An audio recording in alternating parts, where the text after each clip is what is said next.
So our mailing list is, let's say, somehow, well, so we address to this mailing list in whatever we do, whatever is the topic. And then it's the Facebook, that is something like, I don't know, around 30,000 people, which follow.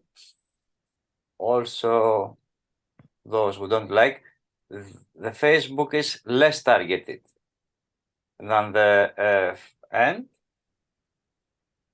if we want somehow to emphasize something, we pay Facebook to address to certain categories of people. And this we only do when we have something very, very particular. For example, like the beekeeping seminar, which we didn't do, but we probably will pay. Or anyway. So this is the idea. And we have another network of 2,000 people that are volunteers. These are addressed, these people are addressed when we have actions mostly having to do with volunteering.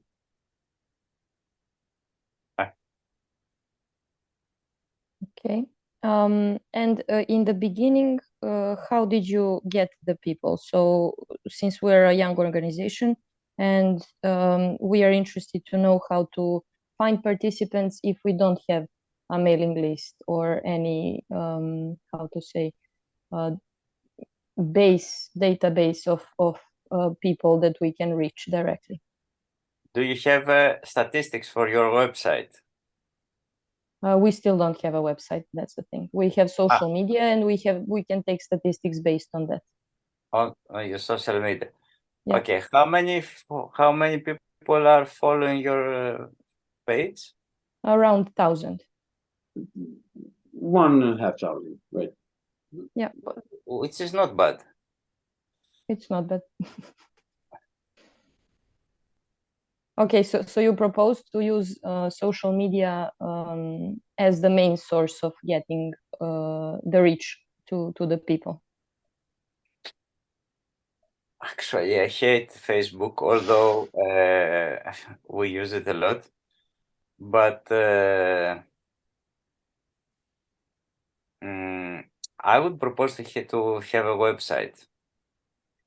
And your website, you should be more professional. Although Facebook also gives you it has what's the professional tools. In the website, you can be more professional and also give some information. I mean, if you have also a blog, I mean, in your website, if you have a part that it's the professional, a part that it's, let's say, giving the knowledge to the people, I think it will work. Now, if you ask me, people is mostly, let's say, dealing with Facebook right now. Yeah. Our website is very old. We are renewing it now. And we are trying, in any case, to send the people in our website. So, for example, when we have an event, we say we are building there, we have a workshop. For more details, go there. So we don't give the details in the Facebook. We send people to the website. Because somehow we want to promote the website. And this, and when we check the statistics of the website, nobody checks, me from time to time, we see that the most commonly used, I mean, visited pages are the pages linked in the Facebook, actually. So, well, it's a big question. Anyway, but we can discuss about this in if you come to Larissa, because I think you are more experienced in web developing than I am. Okay. So since, for example, this workshop that you're going to have now in June with us is going to have people from unemployed people. And in general, we're interested in, are there any special considerations when it comes to working with vulnerable groups? Like? Like unemployed people, like, I don't know, some ex prisoners or people that are in general, let's say, more difficult to work with What? in potential. Yes, unemployed people. Actually, no. It's only about selecting the people, but we are considering as special groups of people, children for sure, Mm-hmm. people with mental Mm-hmm. issues, people with serious health issues, people with physical problems like Difficulties. Mm-hmm. deaf, blind, whatever, Mm-hmm. and some ex-prisoners, as you said. So for these categories, yes, we have very special treatment. And actually, we are very carefully adjusting our learning objectives. Mm-hmm. For example, we may design, if we design, for example, a training course for ex-prostitutes in Guadeloupe, Mm-hmm. we have to be taking, which happened also, actually, we have Mm-hmm. to try to find them something to do there, not going to Europe and doing the same job, but Mm-hmm. how they can go there. So we have to propose something that they can do there. And we are usually, let's say, designing cooperative. Anyway, yes, we take very seriously in consideration the particular needs of. So if we have to have a building course, for example, for people that cannot hear well or at all, we design differently Mm-hmm. based on images. I mean, it is quite different the way you design, or even the techniques that you use. For example, if we work with deaf people, we use techniques that produce a lot of how to say vibration, Mm-hmm. like rammed earth or like earth bugs, Mm-hmm. which let's say somehow works with them. Mm-hmm. And do you also get some help from other organizations that are specifically working with a certain group? Like, when you design a course, do you get some advice from those more expert people in the group that you're handling at the moment? Of course, if we are talking about ex-prisoners, no one cares. So Mm-hmm. there is no one to help you with. If we're talking about deaf people, yes. So for Mm-hmm. example, we know how to address and how to communicate and what is, let's say, the code of uh, communicating in a workspace. Mm-hmm. So yes, of course, we consult people, but no, there is not actually in most categories, there is not enough consultancy. Yes, if we have people with mental issues, they may even have their, so for example, we had now we're materializing a project for people with serious mental, let's say, issues. Difficulties. Yes. And we are trying to help. It's called Healing Garden. So we're trying to help them through gardening. So being, listening to the birds, cultivating, planting, making nurseries, seeing their things growing.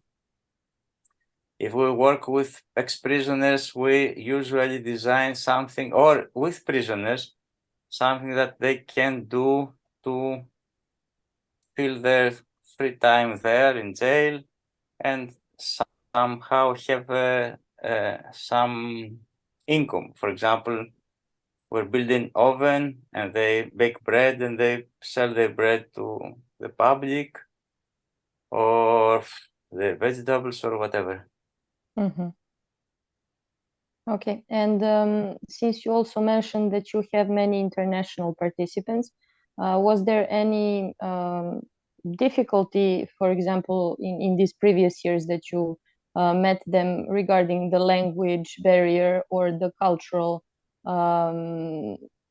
things that they normally are not used to when coming to Greece, like the difference between their culture and your culture? Were there any issues and how you tackle them, if any?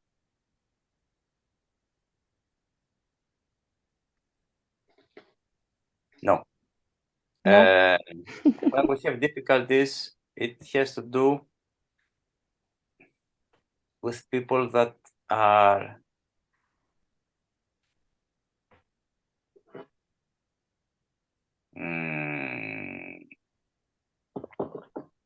no, it's not about, I mean, we have worked with no,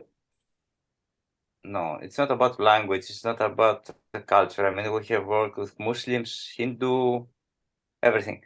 It's not about this. I mean, sometimes we have, no, that's okay, no.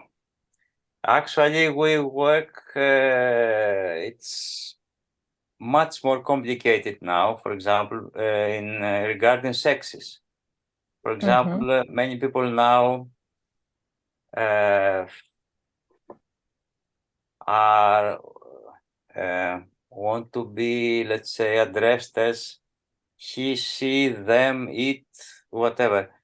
So this is, let's say, more complicated than languages. And were there any situations, specific situations or incidents, and how would you react or solve those things? Were there any, like people deciding to quit and go, or anything like that?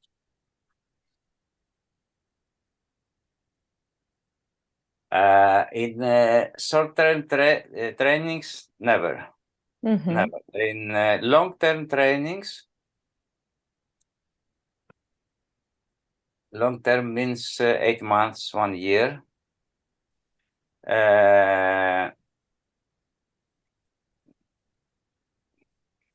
It can be more complicated. So, for example, for us, when someone comes for 1 year, we have to be very careful.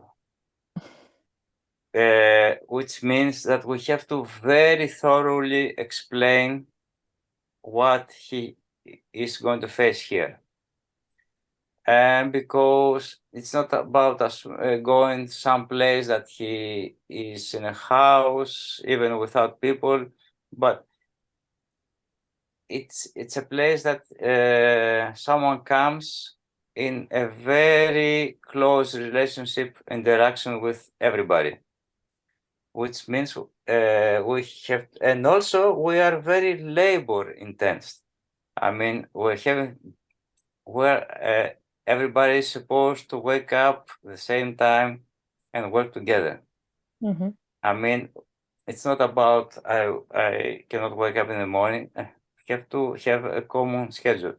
So we very well try to explain this. And of course, it's very difficult for people that live in an urban environment, not having such an experience, to understand it, fully understand it. So there are two things. No, there is one thing. People that comes actually dies. So everybody the first time cannot believe in what he's been through. And there are two options. One is to love it. And actually, most of our roommates now are former volunteers that the state. They loved it. They loved it. Actually, yes. So we have people that stay. We have people that have in the beginning they say, why did I come here? And but in in the process they enjoy it, and they go on to their normal lives. And there are some people that they cannot deal with it. I mean, when someone uses to wake up at 2 o'clock, 12 o'clock in the midday, and you. So some people quit it, but it has to do with long-term partners, which means more than 6 months. And it's a percentage of, let's say, 2%, which I consider, I mean, all the years we had 3 people in total, which I consider very reasonable, considering that it's a very hard thing to do. I mean, it's a total life change. I mean, going from your electricity, bathroom, not giving whatever, to a life like this. And if you have people that are coming in, does everybody in the community have to decide that you will take a new member, or how do you decide this? I mean, if someone wants to be a part of this. Yes. And so they say they want to be part of it. Do you automatically accept them, or you vote among yourselves? Actually, it is something that it's so, well, it's a procedure that it's quite, you don't have to vote, because if a person is, I mean, you can live with this person, it is something that you know already. So it has to do with the energy of the person. So everybody knows. And maybe if there is a question, this guy wants to be with us, yes, we discuss about it. But anyway, we even discuss about if someone says that I want to come and volunteer for 1 month, what we say is the maximum we can commit is 1 week. After 1 week, we, let's say, somehow re-examine it, how you feel and how we feel. So we cannot say, okay, come for 3 months, except if it's an internship or an EVS, European, Erasmus project, in which we have contracts. It's something different. Okay. Maybe this is enough for tonight now, because I think everybody's getting tired. Yeah, it's enough. I have only one final question, and that is regarding this decision making that we just started talking about. So in general, doesn't have to mean regarding volunteers and so on. What is how to say, the structure in your property, in your farm? Do you have people occupied for certain things, or are you occupied all for everything, or do you have a few people deciding what's going to be done and things like that? How are you organized between yourselves? Well, officially, we're a cooperative, so we have, let's say, a board, and we have also an administrative committee. But this is, let's say, the legal part. Actually, what we do is there's people that know some things better than the others, so they can, let's say, decide by their own. If it has to do with things that affect everybody, for example, we had a food forest. And in this food forest, we want to introduce horses, let's say, because we want to cut the grass, and we have to decide if we cut the grass with horses or with a machine or with ducks.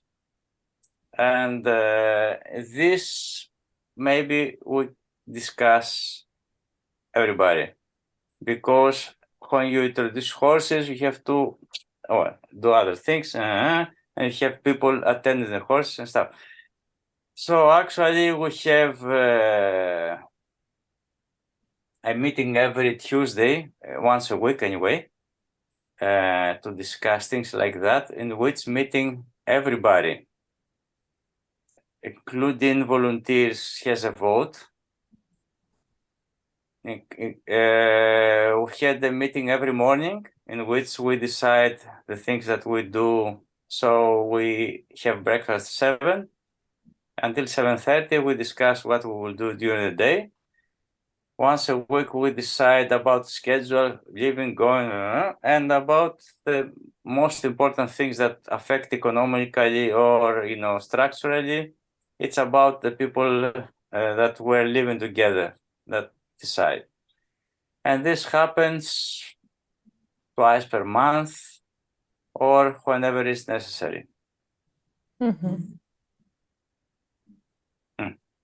Okay, that's all from my side. Thank you so much. Thank you, guys. I'm curious, did you ever have a problem, did you ever have a financial crisis in COP where you were worried that you couldn't continue? Did you ever have... Financial? Yes. Actually, yes, there were many. And even now, although I studied economics, I'm very, very lousy in making deals. But anyway, somehow now it's not me, it's the status helping us. If it was for me, I was working to pay all this thing, and now it pays itself, but still I cannot have a car. I can travel, I can do my life wherever I want, but I don't do it because I'm working a lot. But there is no money on the bank, which means whatever we get, we invest, we do things here. You will see when you get. And most of the things we do, I am responsible because I like to try things. For most of the things, I am to blame. I'm not the person to trust money to. And what about something like a pension? Do you have any kind of provision for this, for when you're too old to build? Me? No. Yeah. No, but well, it's okay because the way we work, you don't have to worry about the pension. I don't worry. Great. Thank you. Thanks for your time.